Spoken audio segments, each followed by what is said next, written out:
All right, welcome back, everybody, to another edition of the Do Hard Things podcast.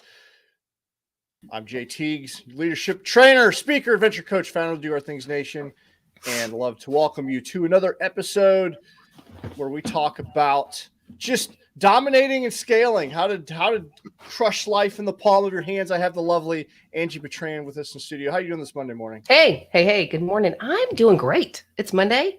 We have a 2-hour delay, just coming off of an amazing weekend. Got to spend the weekend with my kid and his girlfriend and my grandbaby. We celebrated her sixth birthday this weekend. That's awesome. So yeah. What a fun age. I know it is. She's just so stinking funny. So yeah, great personality. Kindergarten, first grade? I guess that'd be. She's in kindergarten. Yeah, she's in kindergarten. And and we found the coolest Airbnb in Washington, Missouri. So, I mean, we're not sponsored by them. I don't get paid anything for saying this, but there is this Airbnb in Washington, Missouri. If you have a group of people and you want to go and have just a freaking blast in the Airbnb, they had a game room. They had like board games. I mean, garage parking, pet friendly. It was amazing. Nice. Yeah. Mm-hmm. Washington, Missouri is a pretty cool little town right there on the Missouri River. It's near where all the wineries are, so that'd be a cool place to go. Sure. Yeah. See, I had no idea. I didn't know. I grew up around the vicinity of that area, so. Oh, all right. Cool. Yeah. Well, all right. Hey, before we get into today's episode, we're going to talk about challenge, and it's one of the 10 human drives and the importance of challenge. We're like toward the tail end of the E3 challenge. We have another challenge coming up. And why is challenge so important for us? But before we get into that, make sure you smash the subscribe button so you're notified of future episodes. And leave us a review on iTunes. We got a couple come in last week, which is super cool. Read every one of them. They mean a lot. And, it goes a long way to tweaking that algorithm. So please take a few minutes. If you gained any value, go over there and please leave us a review. And share with a couple of your friends. There's no doubt it's something we talk about today. I mean, the hope and the intent is to inspire someone. And the message, we constantly get messages like, hey, that podcast was great. That inspired me. Share it, please, because that's how we grow. And in the sea of mediocrity and things out there that just don't matter, we're hoping that we're making a difference and an impact and inspiring people to live a better life. This episode is sponsored by Lions Guide. Lions Guide is a growth agency. We feel everyone's a leader, and we make leaders better through training. Being the one in charge can be overwhelming. Without the right support, you might feel like you're barely keeping up with demands, struggling to staff, retain, maximize your team. You might even find yourself overwhelmed or lacking confidence. It doesn't have to be that way. Lions Guide helps leaders like you gain confidence, accomplish more, and earn the personal freedom you sought to achieve. And we help you through the online academy, group coaching, one-on-one coaching, organizational workshops. So let Lions Guide help you solve your leadership challenges. Make yourself better. lionsguide.com, www.lionsguide.com. This episode is also brought to you by UARD, the University of Applied Research and Development, helping veterans obtain their bachelor or master's degree in emergency management. Study abroad in New Zealand for a short trip, long trip, fully funded VA program. You can use your GI Bill, VOC rehab benefits. This is specifically for veterans. You get maximum credit for your service. The goal is to obtain your bachelor or master's degree within a year. This is a non-traditional program.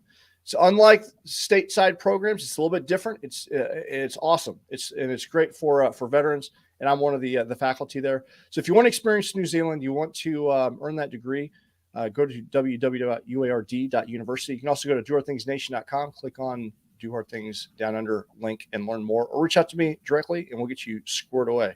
Talk to an academic advisor, see if it's for you. And then finally, go to dohardthingsnation.com where you get yourself some quality apparel. Like I'm wearing this Courage Over Fear shirt. Angie's got the Do Hard Things. We got the the hat and the patch. We got hoodies. We got all sorts of gear over there. And when I go through my closet, I'm selecting something because that's what I did this morning. Like, what am I feeling like today? And I grab something that it's like armor. It's like, you know what? Today I feel like punching fear in the face. I'm dealing with some difficulties, and I'm like, you know what? I'm going to wear this today because it's going to give me some courage. And and so it's awesome. So go to dohardthingsnation.com, grab yourself some gear.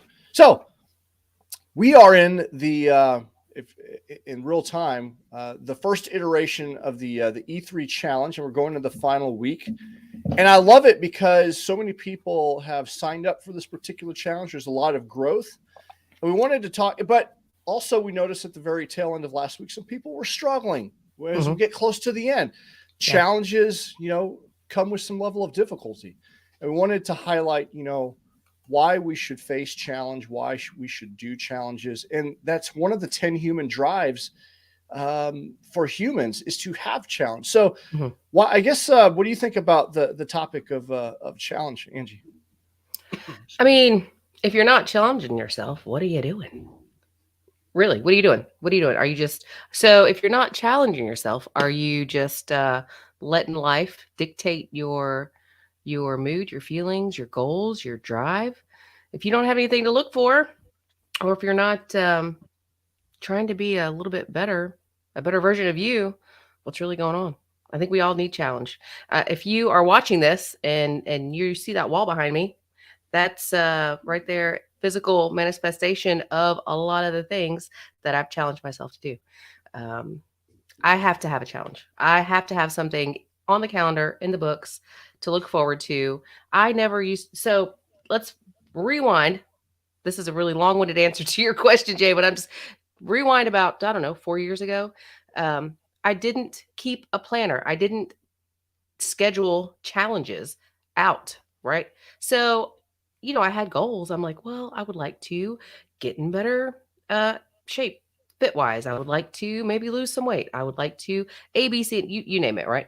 But I never scheduled anything. I didn't commit to anything. Uh, I didn't burn the ships. I didn't tell anybody. I didn't put it in a planner. And then, time would go on. I'm like, oh, yeah, I kind of wanted to do that. Oh, well, yeah, I kind of wanted to do that. But, without me really committing to something and having something to look forward to and to challenge myself, it just really didn't come to fruition. So anyway, they are important. There we go. I'll rein it Yeah. in. They're important. Well, and there's an interesting human dichotomy that happens because we like challenge, we like pursuing them and the feeling of accomplishing the challenge, but we're also naturally wired to avoid pain Mhm. and seek True. pleasure. And so there's a constant like inner struggle with all of us when it comes to we like the idea of facing challenge. We may Mhm. even start a challenge, but then when it gets Mhm. really difficult, we like, I don't think this is for me. I want to go back to my comfort, Mhm. and whatever that Mhm. is.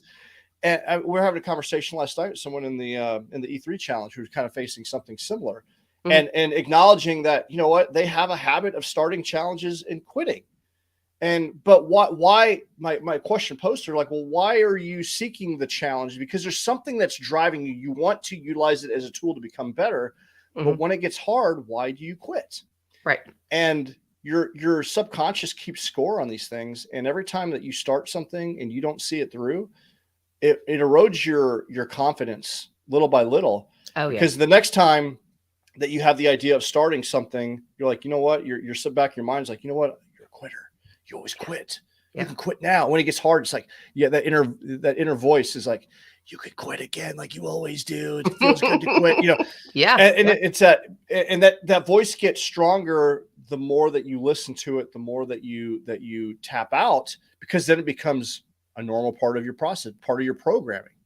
Yeah. um and for me, like, I used to not finish a lot of things earlier in my life, and when it comes to like these challenges, I find growth, and I commit to seeing them through to the end. If I toe the start line, because of that, um, ingraining those new habits, I want to have my completion higher than my tap out rate, if you know what I mean.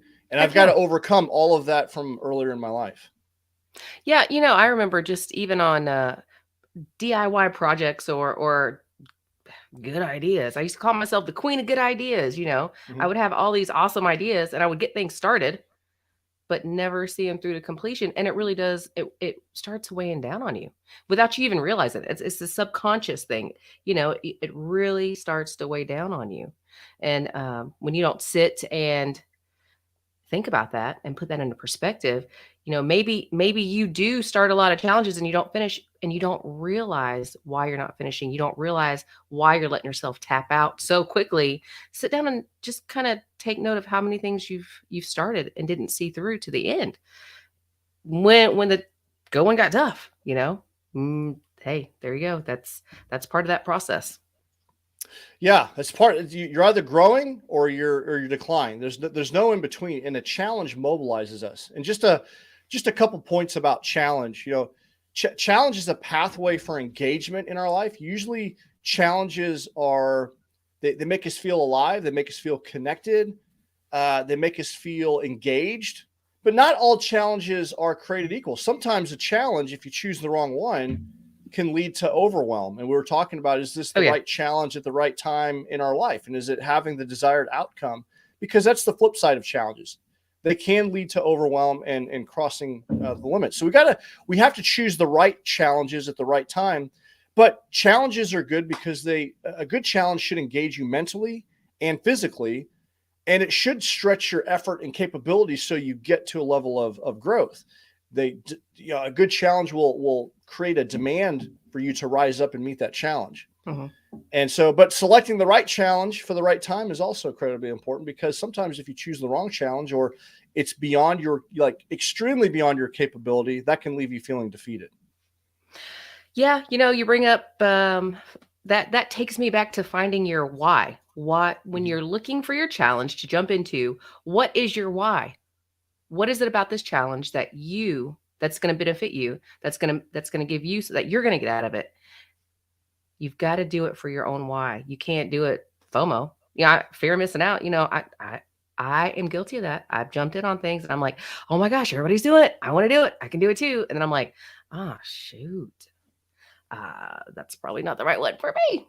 Yeah. That So happens you to a gotta lot find of people. Yeah. Mhm. Yeah. Don't just jump into every challenge because everyone else is doing it and you feel like you got to jump in there too. And then you end up not finishing it. Because I'll tell you what, that not finishing a challenge is more detrimental than you realize.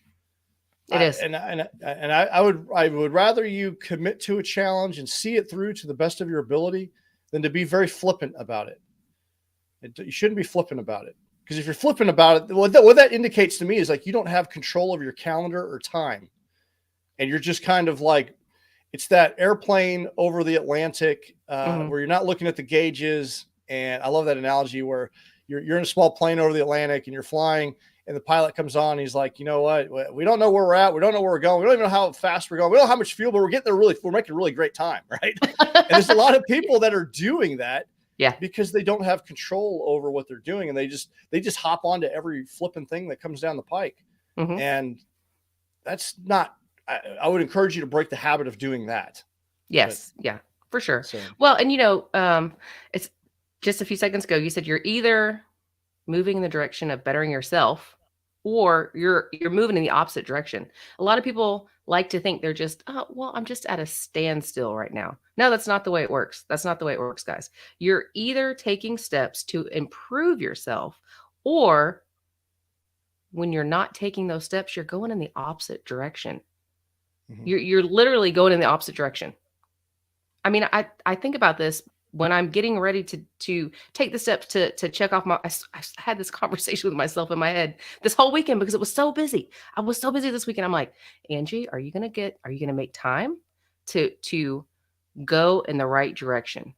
I mean, literally, like I sat in my car yesterday to do my meditation in the parking lot of Walmart because I'm like, okay, what way am I going to go today? Am I going to backslide? Am I going to go in the opposite direction? Or am I going to move forward? Am I going to just move that dirt forward just a little bit? I'm like, you know what? I'm here. And I don't care if people see me sitting here with my eyes closed and meditating. I'm doing it. I'm getting it done. I'm moving in the right direction. So you really got to think about it that way. Because when you think about it that way, when you put it in perspective, it's not, I'm standing still. You're either getting better or you're not. You're getting worse. Yeah. It might feel like you're not doing much or there's not a whole lot going on, but you're growing. You're growing in all aspects of your life, good or bad. There's no standstill. No. Mm-mm. I had a conversation last night. So one of our listeners reached out to me, and their son is going through SWCC, U.S. Navy Special Warfare Combatant Craft Crewman Training. And this is for special operations in the Navy. And he's getting ready to embark on their version of Hell Week this week. They started with I want to say around 80 or 90 sailors, and they're down to around 27. Mm-hmm. And this is a big crucible aspect of the training, and they're expected to drop down to another half of the 27 that are remaining. So there's a lot of nerves. There's a lot of anticipation for what's to happen. And we got on a phone call last night, and this is the first time I've ever talked to Travis, and just giving some words of encouragement and advice. And he was just kind of seeking some guidance. And really, what I told him was like, look, when you're going through a major crucible, we need crucibles in our life. These are like life-changing challenges that really test your mettle and your determination. And what I told him was like, look, these are designed to test your mental fortitude and grit and really separate the wheat from the chaff. You have to look at, it's an honor to be in the program of where you're at because you're like an elite level program. But what happens this week is going to determine the trajectory of the remainder of your career. And if I could give you any advice, it would be commit. Like, no matter what, I am going to see this through to the end unless I'm physically capable or someone outside of myself is going to force me to tap out. I am in this for the duration. And just realize that you're going to hit the wall numerous times, and just like calling it out like, hey, there's the wall again, right? And I want to quit, but I'm not going to. I'm not, I'm committed to this till the very end, and realize that the wall is coming. And to persevere anyway, despite that, and put your blinders up because there's going to be other people quitting around you. And that's where that inner, what David Goggins says, your inner bitch voice is going to be tested. It's going to be screaming, with a megaphone to quit, but you can't. You got to resolve. You got to persevere. And then I also, that's a great time to think about, who else are you doing this for? Because we'll do more for other people than we will ourselves. And then, hey, if you're spiritual, tap into that power, because that spiritual, like the crucible, whether or not you believe in God, I talked about the story, like the story of Jesus, whether you believe he was the son of God or just a Jewish carpenter, is a compelling story of grit and determination at the very end. And I think that's what I've learned about life, is that there's a constant challenges and struggles that we have to endure. And I like putting ourselves in the ones where we're in a controlled environment, because when real life challenges happen, we're more equipped to deal with them. So, and so Travis, if you're out there, we're thinking about you, sending positive vibes and prayers for you. And I hope you make it through, because he's in it this morning. He's knee deep in it. So really cool to be able to connect with him through an ultimate challenge. So someone's out there doing something harder than you are right now. And so I can't imagine.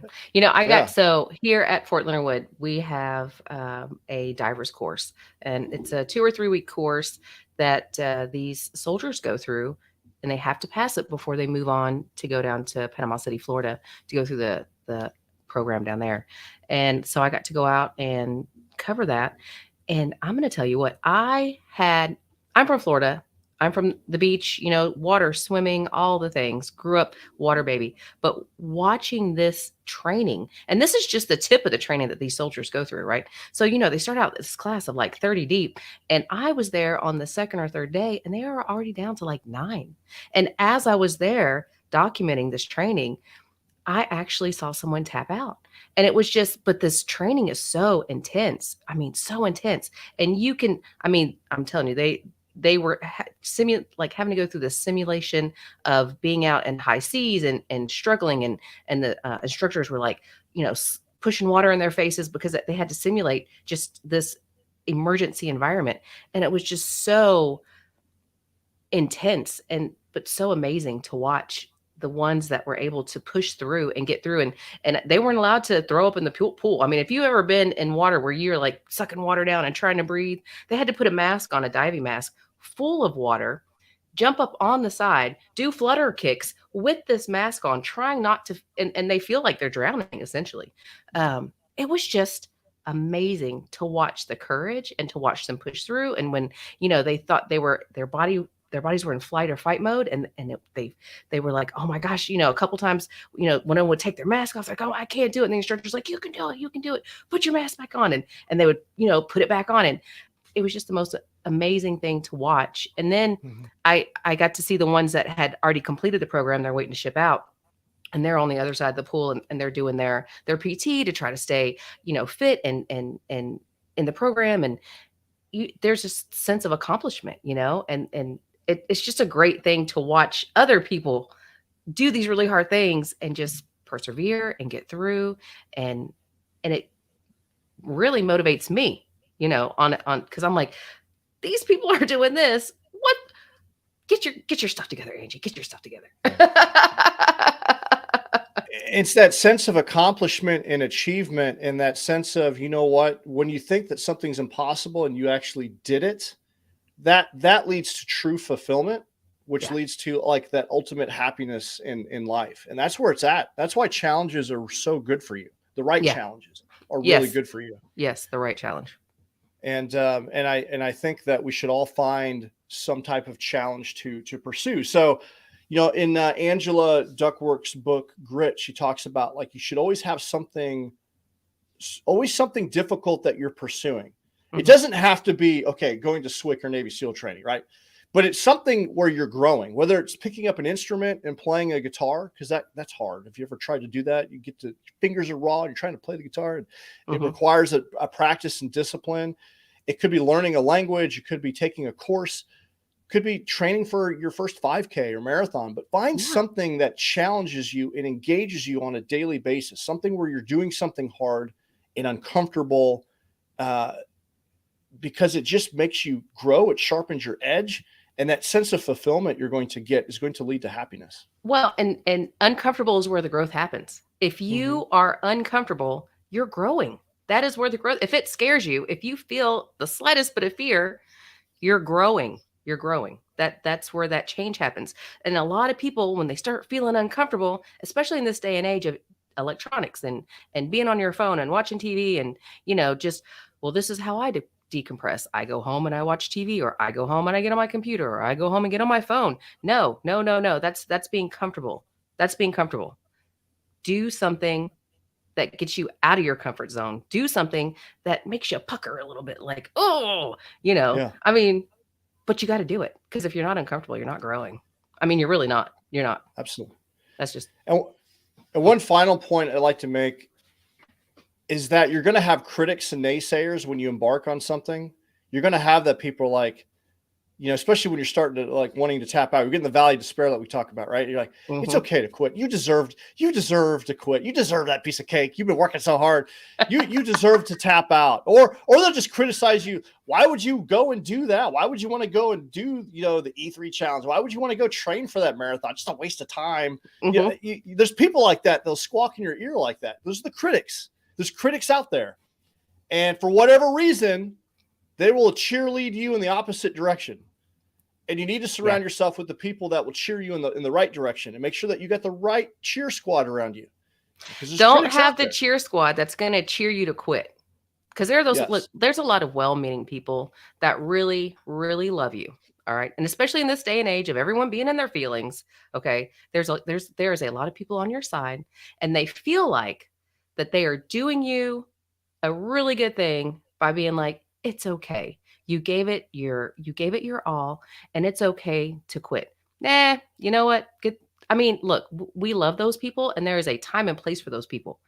But when you're trying to when you're trying to challenge yourself and get through a program, no matter what it is, that's not the best time always for those people. Those people, that's kind of, I feel like, I love you. Thank you very much for supporting me. But what I really need you to say is, I love you.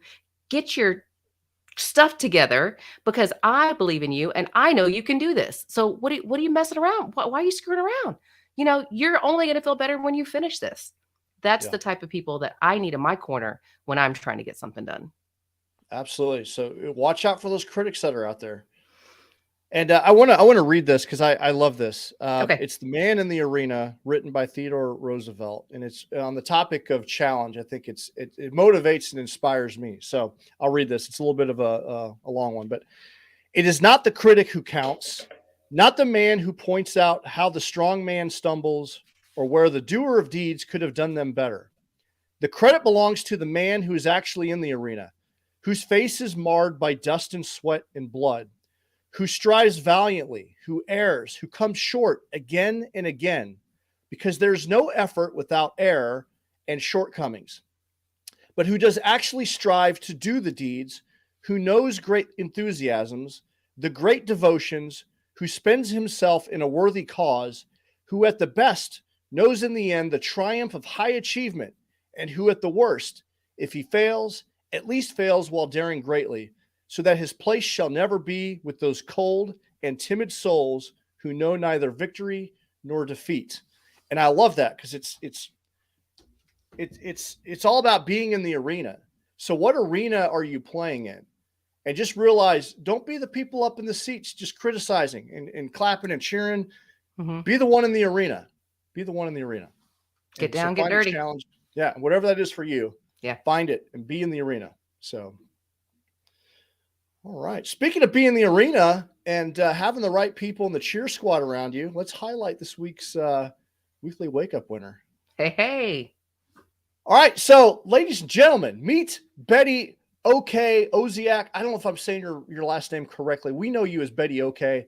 But Betty, I've known Betty it's been a few years now. We met during a challenge, and you can always find Betty engaged in some type of physical or mental challenge. She's an incredible cheerleader. She's constantly working on herself. Mm-hmm. And one of those people that, are going to be in your corner and cheer you on and motivate and inspire. You can find her. Last year she did the London Marathon. I think she's training for the Chicago Marathon. She's always doing a mud run or challenging herself in some capacity. So Betty, thank you for your impact you've made on my life and being part of the community and just inspiring others. And I love watching you grow. And so you're this week's winner. We're going to send you a shirt. So congratulations Betty. Yeah. So just out there getting after it. Love it. So yeah, for sure. I mean, I haven't met Betty, but she definitely, I really enjoy reading her check-ins in the E3 and Do Hard Things Nation. So yeah, Betty, keep them coming. Yeah. You rock. You are awesome.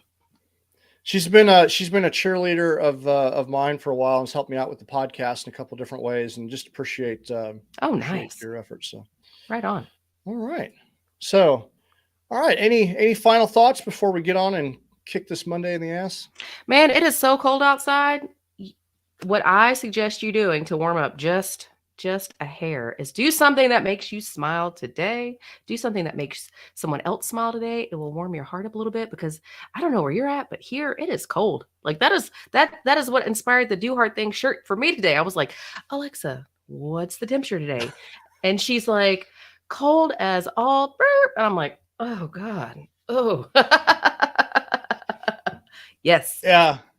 We're in the doldrums of the of winter, right? When you get to the end of January, February, it's just like, is the groundhog going to see his shadow in a couple of days or not? What's it look like? And it gets tough. But with the challenge, there's a couple of different ways that you can get involved and improve yourself. We have the E3 challenge currently going underway, and I think this will be an ongoing thing. So even if you're listening to us like a year from now, the E3 challenge will still be there. Oh, yeah. DoThingsNation.com. Sign up for that. And we're kicking off Taji 100. Taji is an annual event that it's become an annual event, and it's for the month of February. So we have the Do Our Things Nation has a team. I know many of the community are doing it with Team Red, White, and Blue, which is totally cool. But the Taji 100 it's a virtual challenge, kind of going on the topic of improvement. And what I love about the timing of this challenge, it's in a challenging month of February, because February is like, it's easy to hibernate for that month. Yes. And just a little bit about this particular challenge. The Taji 100 was held at Camp Taji in Al-Taji, Iraq back in 2010. And Captain Carol DePardo created a friendly competition to motivate her troops to run 100 miles in the month of February. And it's become an annual event. Now it's a 501c, and they fundraise for veteran programs. And like this year, you can run, walk, hike, you can swim, you can cycle, you can row. So if you want to participate in that, that's an example of a challenge where you can, motivate and inspire yourself, and you can join our team and or join someone else's team, or find another challenge altogether. But that's just an example of what's out there. Yeah. Yeah. So it's funny. We started this challenge. Rudy and I started this challenge, 2020. And this is something that he looks forward to, because here, February is just the grossest month of the year. I mean, it's cold. It's just gross. You don't want to do anything. But this challenges us to get out and get moving. And he definitely uses this as his kickstart into. A lot of people use January as their kickstart in the new year. He uses Taji 100 in February. He's like, I know it's coming. I know it's going to get me going and keep me rolling the rest of the year, and works. Hey, that's awesome. That's great. Yeah. That's fantastic. Mhm. So, yeah, at the end of the day, find a challenge, because things don't get better. You get better. Like, the challenges don't get easier. You get better, and you need to make yourself better each and every day. So when those life challenges do come, you're ready to take them on. So heck yeah, make yourself better. Make yourself harder to kill. Do hard things. That's right. All right. Well, hey, I think that's it for today. So we appreciate you guys listening. Please make sure you subscribe. Leave us a review. We'd appreciate that. And yeah, we join us in the Facebook community if you're not there. So in the meantime, keep doing hard things. See you guys See in ya. the next episode.